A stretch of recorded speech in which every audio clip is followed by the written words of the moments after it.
Hello everyone and welcome. In this video, I'll walk you through on how K-means clustering work using Iris dataset. Let's get started. In the first code, we begin by importing the essential Python libraries. These include tools for data handling, plotting, clustering, and dimensionality reduction. Next, we load the Iris dataset. It contains 150 samples of iris flowers with 4 features each. The variable x stores our features while y contains actual labels. Then we standardize the features to have a mean of 0 and standard deviation of 1. This ensures that all features contribute equally to the clustering process.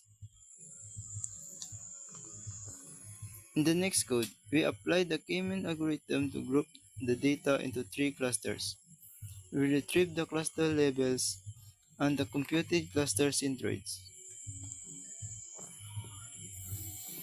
Then, to visualize the cluster in 2 dimensions, we apply the PCA.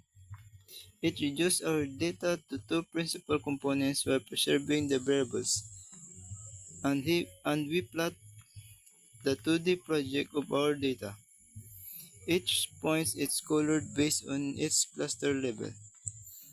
The red X markers represent the centroid of each cluster. The output shows that the clusters are mostly well separated, especially one of them which is clearly distinct from each other. This shows that the model was able to group similar data points together. And that's it. We apply the key means, visualize the result, and discuss what they means. Thank you for watching.